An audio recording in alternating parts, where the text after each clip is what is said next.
Well, hello.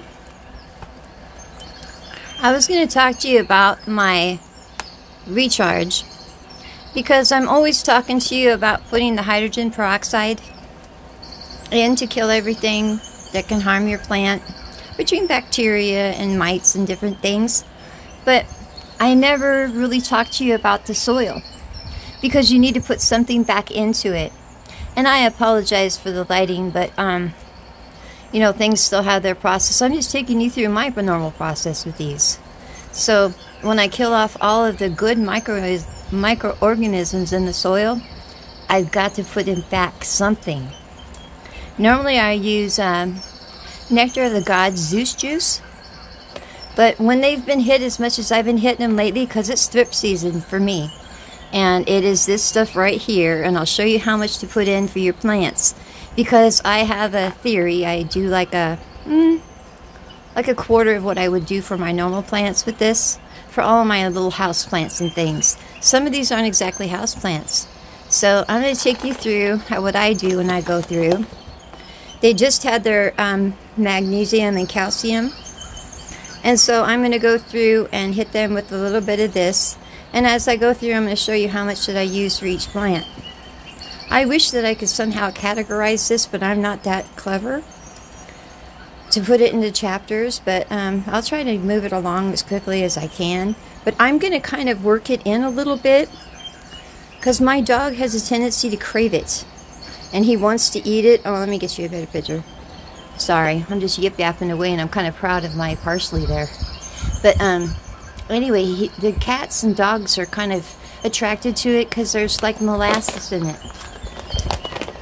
Well, let's see what's in it. Well, can I get you a good shot there? Anyway, I imagine it's sweet and that's why he likes to eat it. But you know, I had him fixed when he was a puppy. And it does something to him that is abnormal. And just because something says it's organic doesn't necessarily mean it's safe. So that's my only warning about this and your dogs and cats. Fixed or not. Now for my canna and my English ivy, I'm not going to want to put it, I never put anything too close to him because I always run him at about 1/4 of whatever I do for everyone else. But my parsley, and oh, I was so happy.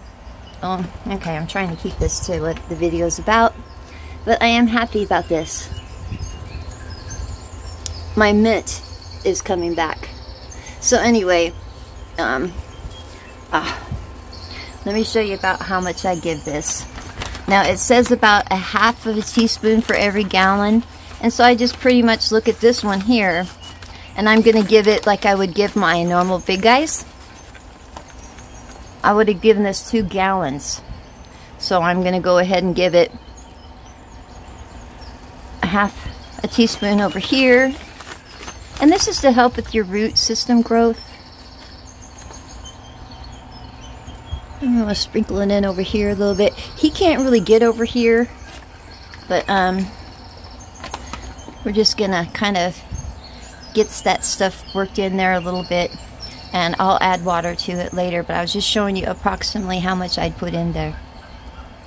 Now for my aloe vera plant, and I don't fertilize my pepper plant, but for these 2 plants, oh yes, and my calla lily, I'm going to hit all of those with 1/2 teaspoon for each of the pots, because they go outside most of the time and I just pretty much rate it at that.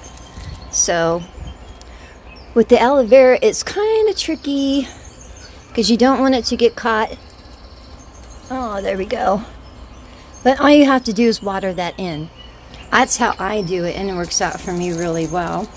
Let me get my pepper in this one done, and then we'll go on to the next plant. Now for this plant right here, I've never grown this before, so I'm not so sure. So just to be on, oh look it, I got a little new one that came up. To be on the safe side, oh, I got a leaf too. I'm just going to give this about 1/4 of what I would give all my other plants. And, oh, sure, what's it called? Oh, doggone it.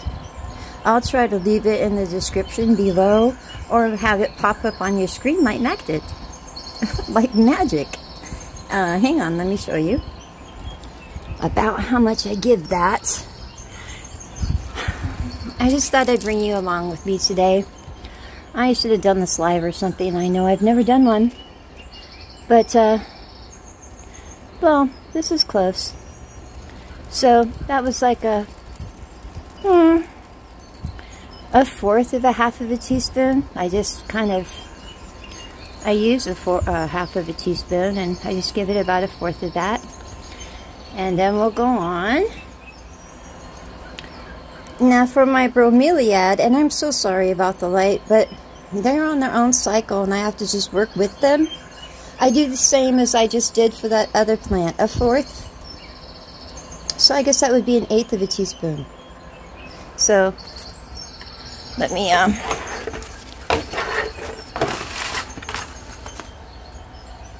here we go. And I'll show you. See, it's not very much.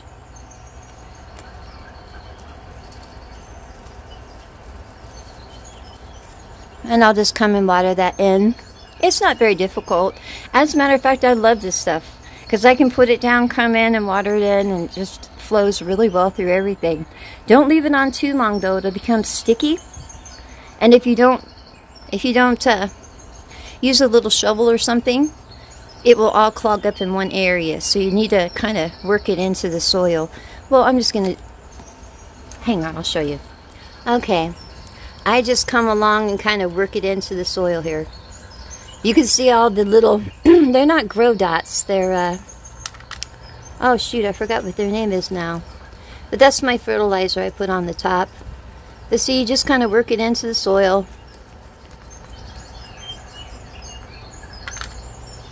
And then I'll come along and I'll add some water. But if you don't, you can have a little glob of something here. So, that's about good. And with my pink princess, isn't she so pretty? You know, it's a shame I'm doing this right before my garden update, but I think I'll throw some videos in between. But anyway, oh, I'm just enthralled with her. That's the same that I put on her. It's like an eighth of a teaspoon. I'm not so sure she even needs it, but all the same. And the same with, is that an alocasia? I don't remember the exact name, but it's called a silver dragon. One of my favorite plants. Put that one too. Same thing, about a fourth of a teaspoon. These ones here, I'm not going to really do anything to them just yet. I don't think that they're ready for it just yet. But that's about the same. You know, this is my loudest room. So I'm going to try to be really loud. But from my tomatoes, oh, I don't remember how many gallons this is. But I'm going to go ahead and give this a full teaspoon. And the fans just kind of help me spread it around there. Yep, they do.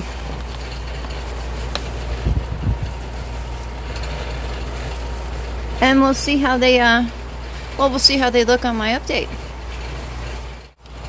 My onions, I'm going to go ahead and put in a full half teaspoon for all of my onions.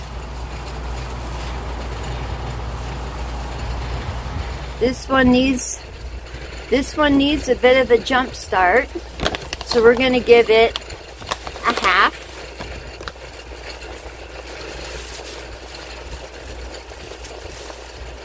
That's my tomato with a heart. Radishes, carrots, watermelon. I'm going to have the same theory. About a half a teaspoon.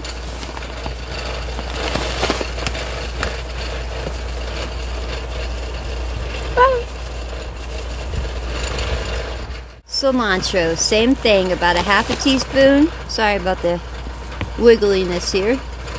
Small space. Well, I kind of thought I'd end you here because everything pretty much has the same requirements. I was going to tell you, like with my Stella plant here, I don't want to give away too much of my garden right now. It's doing really well. I would go ahead and do the same with the 4th of a theory on this one. And anything that goes outside, I would definitely give it a half of a teaspoon, a full dose. And anything that's inside, and any of your ornamental things and tropical plants and things like that, I would just go with a 4th. It just makes more sense. So that would be an 1/8 of a teaspoon. And I will talk to you later. I will come back to you and show you my full garden, but I realized I was giving too much away. So if you have any questions though, and wonder what to do with your plant, just let me know and I'll help you. You have yourselves a lovely day, and you know I will as well. I'll talk to you later from the land of purple. Bye.